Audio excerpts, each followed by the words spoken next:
to God Talk. This is not a good morning. Biden has destroyed the entire world. The world is at war. Everything is burning. Need I emphasize for you what this hologram has created on the planet? Now, you could say, well, he's not doing it. Well, who is doing it? Well, let's see. George Soros and his son have been in and out of the White House hundreds of times. So we can point at the usual suspects. But you have to ask yourself, why do they want to destroy this country if that is their intent? Are they insane? Are they demonic? Are they satanic? I have no answer to another person's madness. No, it's not a good morning, but it's a great morning in the sense that we're all alive and we still have hope and we can still fight the good fight. Let me begin by saying to you that I have people I know who I respect immensely who've given up. They say it's futile, that they flooded too many Arabs, Muslim Arabs into the country. You've got crime out of control in the cities. The police were first deballed by the defund police movement, which we all knew what it would lead to, and they haven't corrected it yet. When we say they, that's because they want this mayhem in the cities. Take a look at my city of San Francisco, the most beautiful gem on the planet when I moved here. I loved it. I loved it for a long time. And I tried to stop the decline of this city. I knew that Pelosi was corrupt. I knew that Feinstein was a rotten, corrupt witch. I knew that the entire corrupt system in the state would eventually destroy it. And they have destroyed it, and they haven't stopped or fixed anything yet. But I haven't given up. So you say, well, what good is talking about it? Talk is cheap. Well, I say to people who I respect who have given up, who say it's futile, there are too many of them to fight them, that with your attitude, we'd be still living in caves. We would still have square wheels. We wouldn't have had a round wheel. The individual who developed the round wheel would have said, what's the point of developing another wheel? It's futile. We all like square wheels. Or you could have given up, let's say, the Battle of Bastogne. The American troops could have given up, but they didn't give up. We must keep fighting the left before it is too late to fight them at all. We have not yet seen the camps that could come in this country, as you saw in China, in Cambodia. You say it can't happen here, then you're a fool who does not know history. There is actually a plot to destroy America, and I'm going to read today from my new book, which I believe is out this week in bookstores. Say, well, he's just peddling a book. Say what you want. I really don't care. Because I looked at my own book last night and I said, is there really anything in here that I am proud of? I would say everything, because they're all my words. And they're from years and years and years of thought. When I started to write A Savage Republic, it was originally supposed to be the sine qua non, the sum total of all of my books, my nonfiction books, my message of borders, language, and culture. And then it got delayed for over a year, and I kept revising and revising and revising. I said, well, what the hell is a book going to do? What is the point of what is a book going to do? I don't know. Here's a book called a prayer book. What does it do? I've had it since I'm a boy. My grandmother gave it to me. I'm not particularly religious, but a lot of people kind of pray. What good does the Bible do them? Does one book matter? Does a book matter? What does matter? Watching goons on television play sports, that matters. Watching whores, the Jezebels of our time, glorified as the sacred saints of America, the whores of America on Instagram and TikTok showing their bodies, that matters. So I will do my little part, and for whatever it matters, because I still believe that with elections, there is hope. Now, I know we just took a beating again, and I warned you when abortion suddenly appeared on the Supreme Court calendar. I said there's an enemy within the Supreme Court who put this on the calendar. I said this to you a year ago, remember? If it's one thing that I know, it's politics. And I said, whoever placed that on the Supreme Court calendar was the enemy within. because I said that will undermine the entire conservative movement and destroy it, and I was right. Because it's one thing that the whores want, which is abortion. They want to have as much sex with as many people as possible, as often as possible. They want to screw like minks in heat, and they don't want anyone to stop them. And then you've got the George Soros-funded marijuana movement. Never forget that it was George Soros, again, who I think actually is a satanic individual. I believe that if there is Satan in a human form, it will be George Soros. I remember it was in, I don't know, the year 2018, Soros started funding the legalized marijuana movements in Arizona and California with ballot measures. And I went on the radio and I said, this is going to lead to the legalization, and it will lead to the destruction of what's left of the mind of America. I was right. It was not about medical marijuana at all. It was guised, put under the guise of medical marijuana. Marijuana has made America stupider than it already was. It was bad enough that it was drunk half the time and on pills. And now you've got an entire nation of youth who all they want to do is screw and smoke dope. They don't know what the hell is going on. So you've got young Jews marching against Jews in Israel, marching with those who would cut their throats like a lamb to free Gaza. They don't even know where Gaza is. They don't know the difference between Gaza and Israel. They don't understand that Israel is the only free nation in the Middle East, where Arabs have the same rights to vote, to go to law school as the Jews do. But they don't want to know any of that either. We'll get into that later.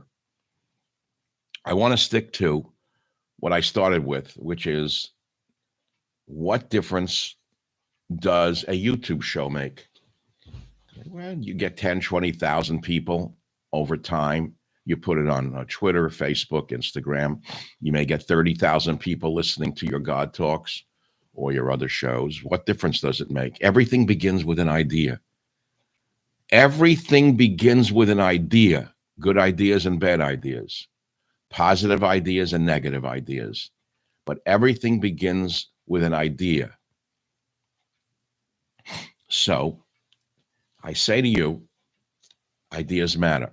Words matter. Words are powerful. They have tremendous power.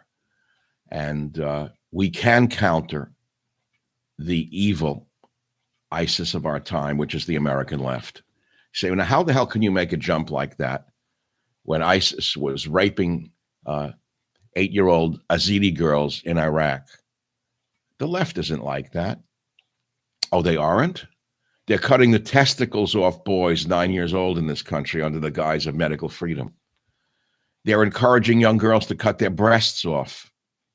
The doctors are worse than they are, the greedy pig doctors who do these surgeries. They should be thrown in jail.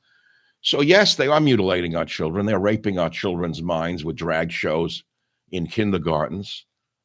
How different is that than ISIS? They're just more subtle. They're just more subtle. They're killing America from the children up because they understand it's all about hearts and minds. So when I make the bold statement, as I did earlier today, coming today, God Talk later, a savage republic, how the left is like Hezbollah and ISIS. Fanatical, merciless, and everywhere. Was I wrong? No. No, I'm not wrong. I'm right. And yes, books are out this week, and I do want you to buy it and put it on your coffee table for the elections. Because a book and an idea can make a difference. Let's say you put this in your house, and I am selling you to go to the bookstores or go to Amazon and look at the title. A Savage Republic, that has a meaning. Teach your leftist daughter who went to Harvard what a republic means. Teach your daughter what inside the plot to destroy America means. You might just save a single mind and a single vote. There used to be an ad, a mind is a terrible thing to waste. It was for black colleges. They were right. A mind is a terrible thing to waste. And most of the young minds in America have been wasted. So who did I dedicate my book to? Look, dedicated to all the military heroes who sacrificed for our freedom. I know who they are. And I know who gave me the freedom to be on the air today. And I know that if what is done to the police is done to the military any further, they've already put a woke general in the Joint Chiefs of Staff who's worse than the people in there already, who believes only in black supremacy, by the way, under the guise of diversity, equity, and inclusion. That's black supremacy, incidentally. It can get worse. I'm surprised our aircraft carriers can still be piloted into the Gulf. I just don't know how they manage to even drive the ships anymore. They spend so much time teaching them how to be politically insane. How do they even drive a ship? How do our young men fly these FA-18 Hornets or F-21s off the decks of a carrier? I remember years ago, I was so thrilled to be upon, we were invited, oh God, what was the name of the ship? I don't remember, but it was a great aircraft carrier. We stayed up all night, excuse me, watching the young men taking off with the afterburners off the deck. And we watched them fly into the darkness of the night. And we watched them fly back in the darkness of the night and land on an aircraft carrier that was moving at sea like this. And I thought how wonderful it is that we still create young men in this country who could still fly a plane off a deck of an aircraft carrier and land it at night after a mission. But I never thought the country would fall so fast as it has under this degenerate. I don't have words for Joe Biden. He ran as a moderate. He ran as someone who would unite America. But he is really just a Machiavellian puppet of far more evil and sinister forces, isn't he? There are ideas that it's Obama running the show. Soros is running the show. Soros's degenerate son is running the show. We have a war now, a hot war between Israel and Hamas. We still don't know how that happened, by the way. That's a separate topic for another day. Did Netanyahu let it happen so that he could unite the Israelis behind him because he was in so much trouble? That's a question that needs to be answered. I hope not. I'll never have the answer. But, you talk about that for 1 second. Let me talk about that for a minute. Did Netanyahu let Hamas slaughter 1,500 Jews and kidnap hundreds and slaughter children and women and take grandmothers into their hellholes in Gaza? So let's say you want to take the most cynical view that Netanyahu, who was once a war hero, has become nothing but a craven, power-mad politician. Take that view for the minute. But Israel is a divided society, just as ours is. And there are many incredibly brave men and women in Israel, in the government, who are still holdovers from the previous governments who were liberals, socialists, as a matter of fact. Holdovers who are still inside Shin Bet, inside the intelligence agencies. You're telling me they all conspired with Netanyahu to permit the slaughter and kidnapping? I don't believe it. I believe that it's a series of things that occurred. Israel was so divided by the fight over the balance of power and Netanyahu's obsession to, I agreed with him, by the way, the Supreme Court in Israel had so much power. They were the ultimate authority, which they shouldn't be. They were running the country. There should have been a balance of power, and he wanted a balance of power. But I don't believe there was a conspiracy amongst all of the political factions in Israel, and there are quite a few, to have permitted this to have happened, to unite the Israeli people. I just don't believe it. I believe that they were so divided and so complacent and so lazy. They had gotten so soft that they thought it could never happen again. They were busy flying to New York and London, Paris, having a good time.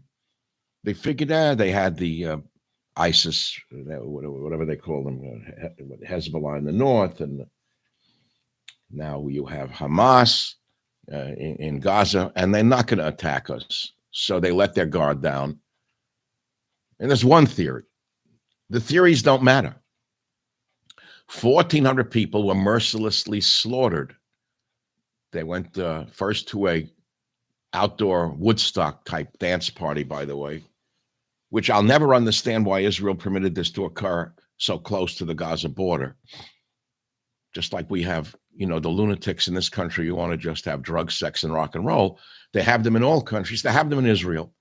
So the degenerates needed a rave in the desert, and they had to do it next to the Gaza border, very close.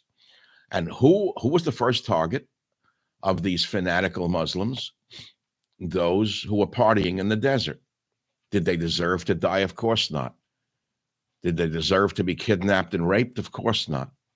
But that was the first target, was the rave in the desert. Think about that. Think of that as a metaphor. These fanatical 15th century throwbacks who put their women in these costumes. You know, I had a great man on the podcast the other day. Amazing. Can Islam be reformed, with Dr. Zuhdi Jasser of the American Islamic Forum for Democracy? This man is an amazing man. And he told me, I said, you know, the burqa is not even in the Quran. Now, he's a Muslim, a Navy hero, a doctor, a nuclear cardiologist. He's an amazing human being. And he runs an organization trying to reform Islam the way Christianity had been reformed in the Middle Ages, from what it had been to what it became. And he said to me, Michael, not even the burqa is not even in the Quran. He said, the hijab's not even in the Quran. That's a late adaptation of the fanatics who want to muzzle women, destroy women. And how you could see lesbians in the United States marching for Gaza is beyond comprehension. I mean, there have been bad jokes made. That's like chickens marching for Colonel Sanders. Did the lesbians understand what they do to lesbians in Iran? There are none. If there are, they're very hidden. Do you know what they do to them in Gaza? They kill them. And here they are marching against Jews in Israel, the most free society in the Middle East. So you could say, well, liberalism is a mental disorder. You could say whatever you want, but we're living in crazy times. So Dr. Jasser of the American Islamic Forum for Democracy, I did a podcast with him. You have to listen to this. You have to listen to that podcast. He knows what's going on. This man is incredible. Son of a Syrian immigrant, served in the U.S. Navy, became a top-tier nuclear cardiologist, and he's trying to reform Islam, and he's running for Congress in Arizona. That's the kind of man we need in America. And he did this podcast with me that's awesome, and you should listen to it on the Michael Savage podcast, because he knows what Islam really should be and what it could be. He knows what they have become. Take a look at what ISIS did in the Middle East when they were raging across the Middle East until they were stopped by Donald Trump and Vladimir Putin by combined air power of Russia and the U.S. Think of that. Think of the crime Donald Trump committed by working with Putin to kill this evil force called ISIS, who are raping 9-year-old girls across Syria and Iraq. They stopped them cold with our Air Force, the Russian Air Force. Now compare what we have today under Biden. Go back to 2014 when John McCain went there with Victoria Nuland and tried to overthrow a duly elected government in Ukraine. McCain, who was like a Manchurian candidate to me, I met him once at a boxing match in Las Vegas, and I saw the eyes of a madman. His eyes were like this. Oh, honey, look, it's Michael Savage. Another one who looked like a brainwashed Manchurian candidate. So McCain went to Ukraine and tried to stir up, and did stir up, a revolution to overthrow a duly elected government where there was peace with Russia. And he tried to do the same thing in Egypt, by the way, McCain, by the way. And Victoria Nuland now works for your good friend, the hologram, Biden, still advising him when she set off a war that could turn into a world war any minute between Ukraine and Russia that could have been ended a long time ago, didn't even have to start. We see so many people in Gaza being killed as Israel tries to kill the Hamas terrorists who hide amongst the people. Israel sends leaflets and says, get out, and ISIS doesn't let them out. Hamas doesn't let them out. They're the same Hamas, ISIS. It's the same snake with different names. They use their women and children as human shields. Does this justify killing them? No, but as I've said before, and it's a terrible thing to say, had we had iPhones and CNN in 1940, we'd all be speaking German. We would have lost World War II. Because when, for example, Dresden was firebombed mercilessly around the clock by British bombers, and innocent Germans were killed, they were burnt to death, incinerated alive. Or when we dropped the bomb on Hiroshima and then Nagasaki and innocent Japanese were killed, What would you have said if you were alive and there was someone with an iPhone showing these paper houses burning in Tokyo? Because before the atomic bomb, we had firebombed Tokyo. You would have said, that's terrible. Don't kill innocent Japanese. Call off the war. And what would have happened is the Japanese government would have rearmed, regrouped, and fought us for the next 10 years, hand-to-hand combat, and another million American men would have died. I know this for a fact. Everyone who studied World War II knows for a fact that had Truman not dropped those atomic bombs, the Japanese would have fought. Every woman, every old woman in Japan was told to make a bayonet out of a piece of bamboo to kill the Americans when they invaded Japan. That was before the atomic bombs were dropped. Is this justifying dropping the atomic bombs? But I'll let you figure out what I'm saying here. The Israelis know they're fighting for their survival. They have nowhere to go. They know that Hamas is using women and children as human shields. Hospitals, schools mean nothing to them. They're shooting their own civilians who tried to leave. So what does it leave the Israelis to do? Give up now? If they give up now, the country will disappear. You say, well, good, I don't want the Jews in the Middle East. Well, if that's what you think, then go get your Nazi helmet out, because that's who you are. So Obama, Soros, Biden, the hologram, has ignited a war between Russia and Ukraine. It didn't have to happen. Zelensky, the perverted comedian, ran on an anti-war platform. The Ukrainians didn't want war. They had seen enough war. So they elected a candidate called Zelensky. It was nothing but a perverted actor, very charming little actor.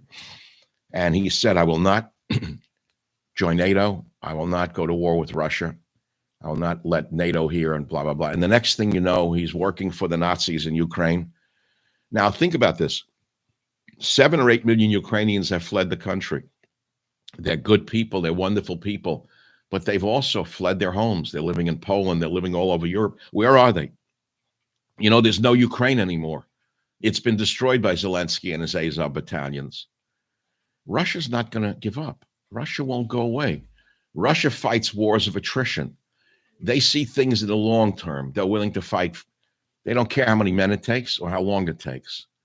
And they basically fought a hands-off battle. They could have destroyed Kiev from the beginning. They could have nuked Kiev and killed everyone in it.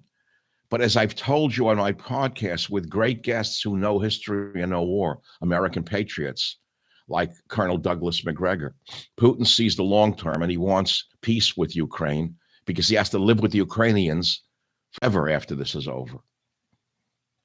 Did anyone call for a ceasefire between Ukraine and Russia? Where were all the voices marching for a ceasefire in Ukraine? I asked myself, where's the anti-war movement? They were nowhere to be seen. Well, now all of a sudden they're everywhere. Wow. Isn't that amazing? Isn't that amazing? That's just amazing. There was no call for a ceasefire or a pause between Ukraine and Russia. Where were all of the lesbians and gays and all of the other peaceniks? Where were they? Nowhere. So we have 2 wars now that could ignite the entire world. I never thought I'd see the day that Saudi Arabia would join with Iran, but they've joined the Sunni and Shiite split, which is something Americans can never understand. It's gone on for 700 years. Something to do with a cousin who intermarried. They hate each other. They kill each other, the Sunnis and Shia. Well, now they're together because of Joe Biden. One thing you got to say for Joe Biden, he can destroy things pretty good. He has now united the Arab world against Israel and against the West. I've never seen anything like this. We are now at the most dangerous time in history that I've seen in my lifetime, worse than any time I've ever seen. And the senile old fool won't say, I resign for the sake of America. You would think a man as frail and as senile as he is. Yesterday, he was at a Veterans Day ceremony, didn't know where he was. The Marine had to tell him which way to go. The man doesn't know where he is. And yet some days they give him enough drugs and enough colostrum that he can give a speech where he looks like he's in control. This week coming up, he's going to meet with Xi of China. I can't believe this. They cleaned the homeless off the streets of San Francisco like they did in communist countries. Suddenly they can clean the bums off the streets, but they couldn't do it before a communist dictator comes here. It's called the Potemkin Village. They're going to create a Potemkin Village here. Look up what who Potemkin was, who made fake villages for the Queen of Russia, because she wanted to see what Crimea looked like after he said he conquered it with the Russian army in the 1700s. So he created fake villages with facades of and he had happy peasants waving on the side. And they brought in livestock from Russia to make it look like they were grazing. So as the Queen went down the river, she saw happy villagers. They're called Potemkin villages, but they were just facades like movie sets. And then they would move the movie set down the river for the Queen to see the next fake village, the Potemkin village. So now the Democrats are creating a Potemkin village called San Francisco. They're cleaning the bums off the streets. They couldn't do it before, but now they're going to do it for the dictator of China. The bums who have destroyed my city, and they've destroyed New York, Los Angeles, Chicago. Virtually every city in America has been eaten alive by these parasites. You can get them off the streets tomorrow. Round them up, move them to military-style barracks housing 200 miles from cities in lands nobody wants to live in, wastelands, and build them housing and put them there against their will, and put the ACLU lawyers who scream, all the Marvins, oh, you can't take their belongings off the street. Oh, you have no right to step on the street and not step in human feces. I would take that ACLU lawyer and I put him into the barracks housing and with the homeless so they can give them the legal briefs that they need. And I wouldn't let the lawyers out, all of the lawyers from the National Lawyers Guild and the ACLU, put them in the housing with the homeless, 200 miles from every city in the country, and recover our cities while we still can. Because if you can do it for a dictator of China, you can do it for the people of America. But let me get back to what I wanted to talk about. Can the country be saved? Does a book matter? So I have some titles here. I'm going to read you. I decided today is the kickoff of a read-in. A read-in. I'm going to read pieces from A Savage Republic each day for the next 10 days, I hope. Maybe I'll miss a day or two. So the first chapter is The Civil War is Here. Now, I have to read you something from there because I caption each chapter with something simple to digest that even your daughter who goes to NYU could understand. So when your daughter sees the book on the coffee table, she says, who's the nut who wrote it?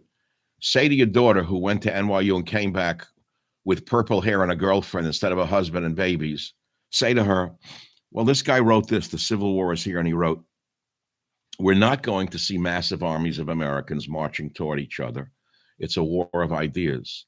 Americans are roughly split into three political groups, conservative, libertarian, and progressive.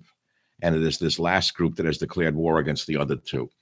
Maybe a light bulb will go off in her head. Because in 2013, I wrote a book called Stop the Coming Civil War.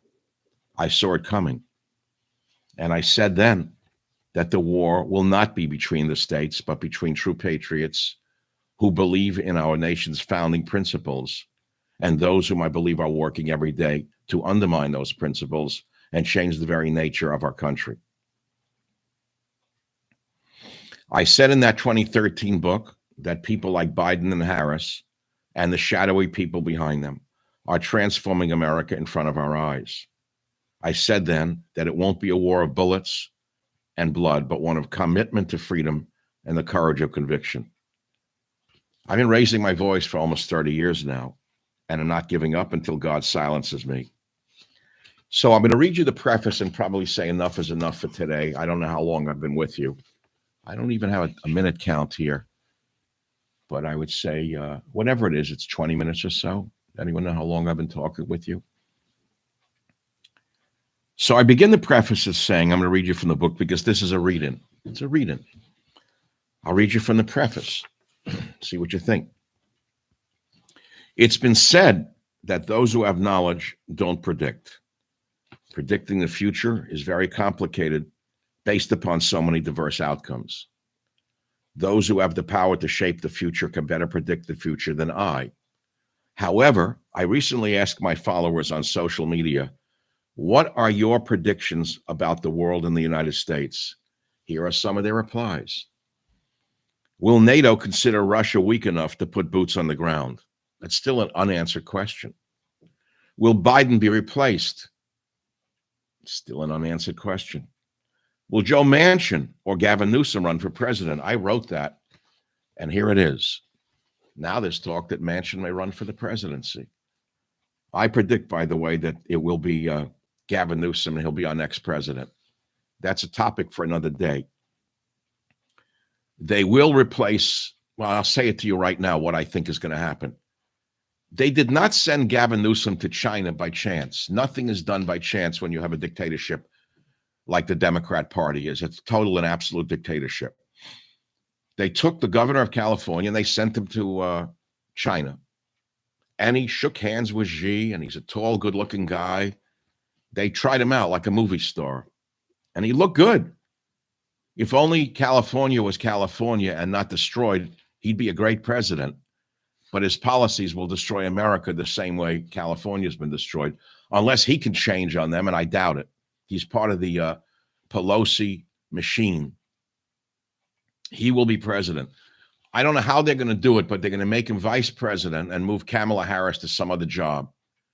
And then he will then seamlessly become president as Biden is removed for medical reasons. And then he will run for president and win again. That's one scenario that I think has a good, I would say that's a very high probability of what I just said to you. Maybe what, an 80% chance of that happening. You say, how can they do it? How can they do what they're doing to the world and get away with it? How can they steal elections and get away with it? How can they own the media lock, stock, and barrel and get away with it? So I say, will Joe Manchin or Gavin Newsom run for president? Will the U.S. economy continue its decline?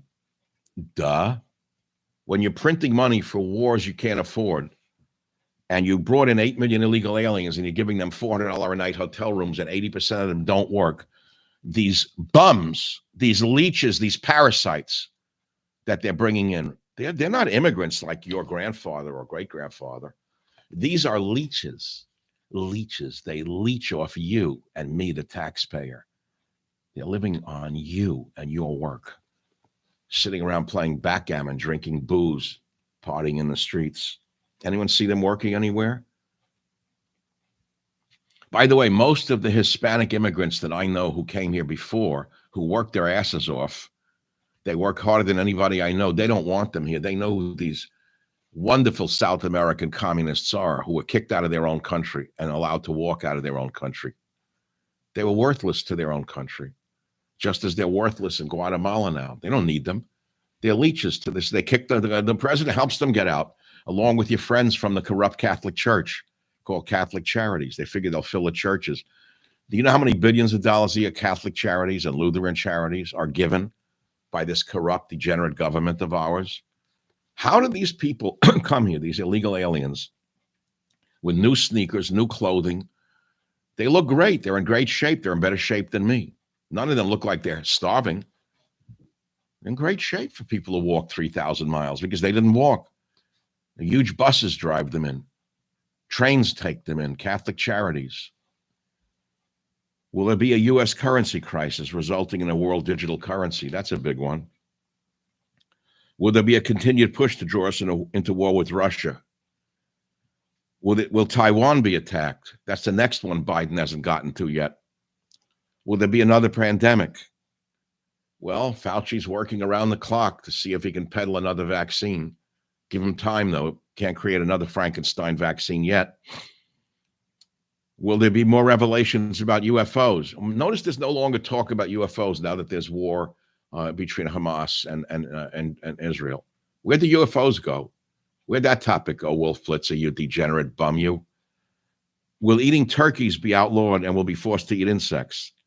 Will Biden outlaw Thanksgiving?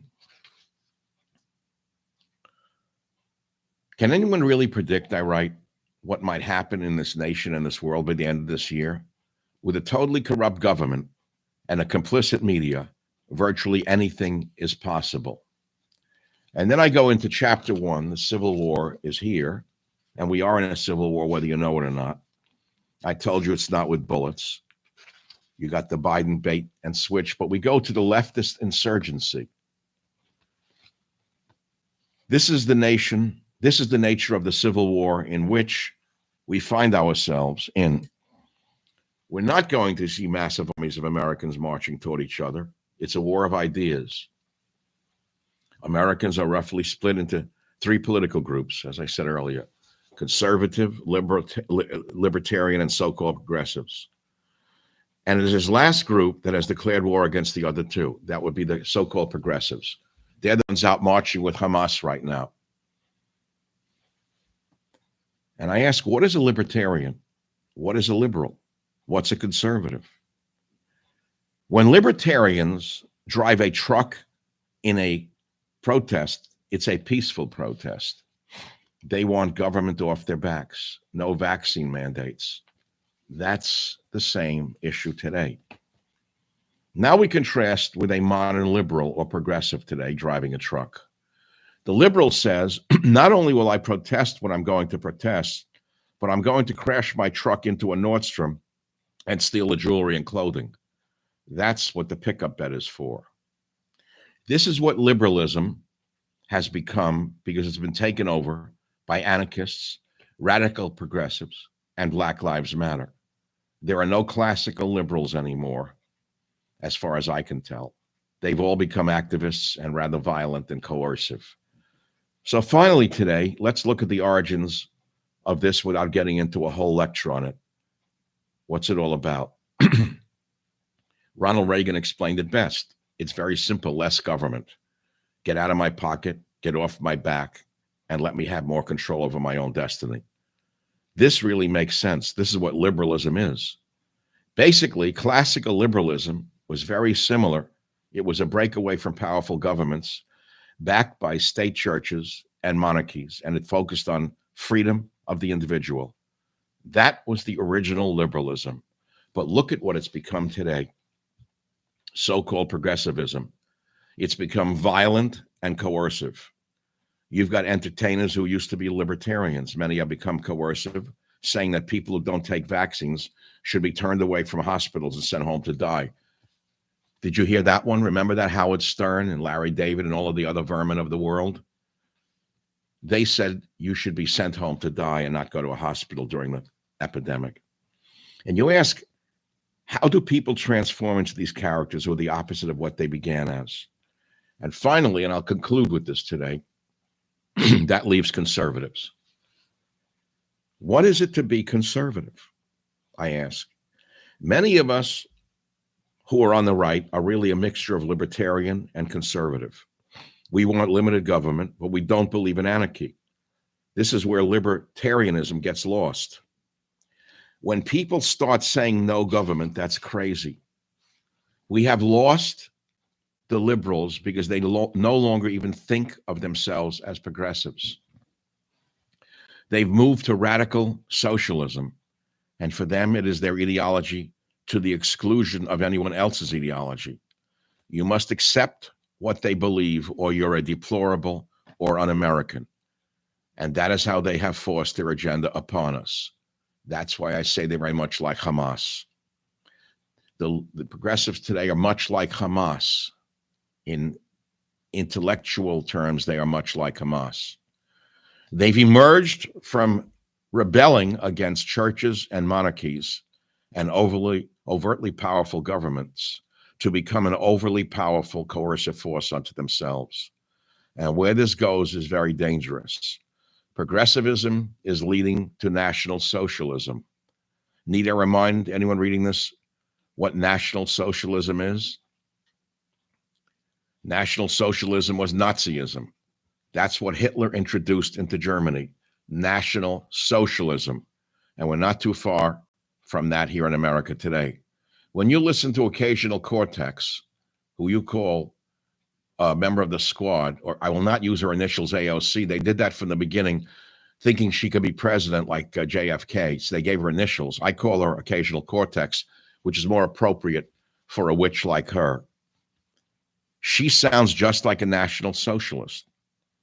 Pelosi is a fascist or a National Socialist. The Nazis made you salute and praise the Fuhrer. The Democrats make you say the pronouns. Democrats conducted show trials for the supposed January 6th insurrectionists and constructed an American Gestapo to hunt them down.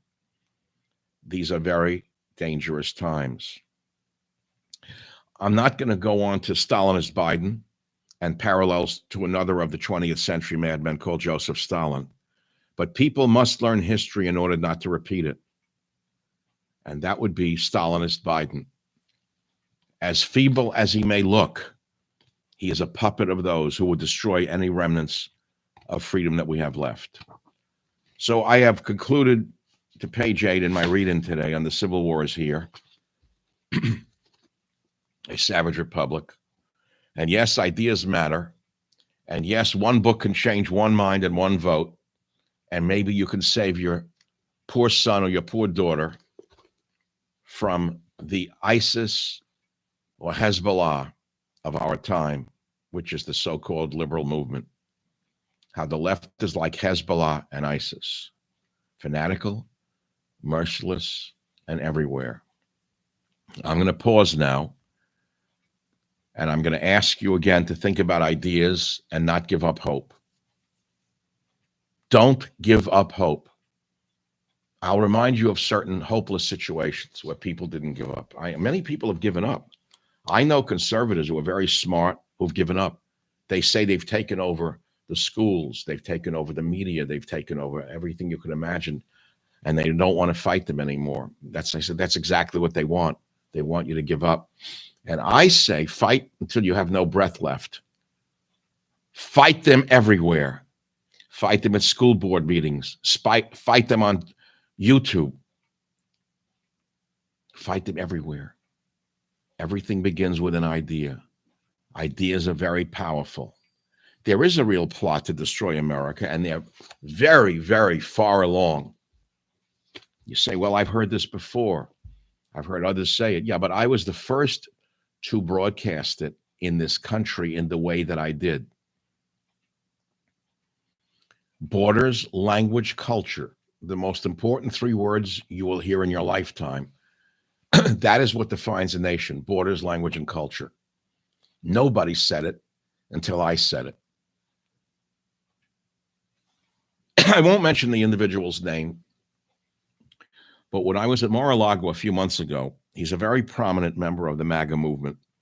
He's a wonderful man, and they've destroyed him with legal, like the Hydra heads that they are. They tied him up in court. He said to me, you know, Michael, when you started on radio, I used to listen to you in New York on WOR, then WABC. He said, we all thought you were crazy. He said, now we realize you are a prophet. He said, we thought you were crazy when you were talking about borders, language, and culture. He said, but you were a prophet. Borders, language, culture. Take a look at what this nation is under the hologram Joe Biden and the evildoers around him. How could anyone say this country is better than it was under Donald Trump? How could any sane person say that? The world is on fire. The economy is a wreck. The people are emotionally destroyed. And we all live in fear of the police state that has emerged.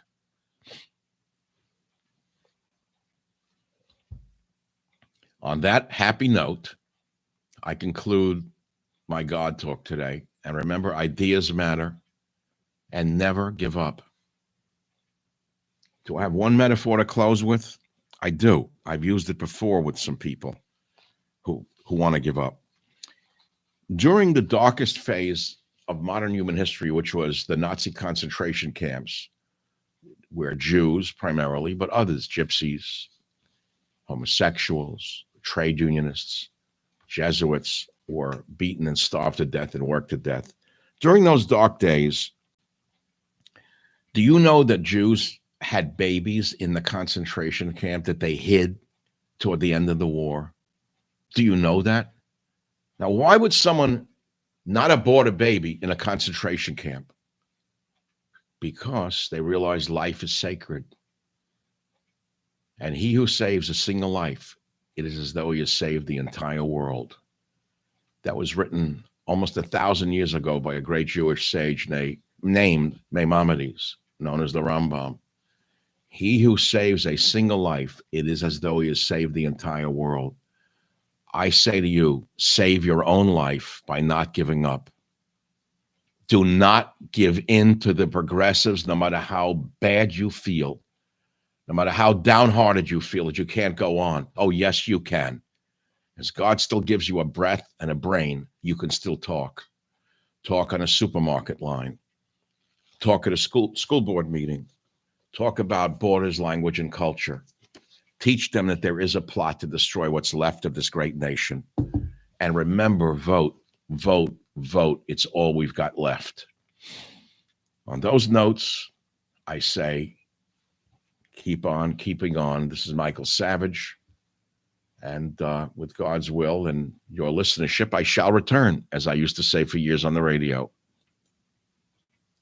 Thank you for listening. Michael Savage Podcast is the best in the business. Be there or be nowhere.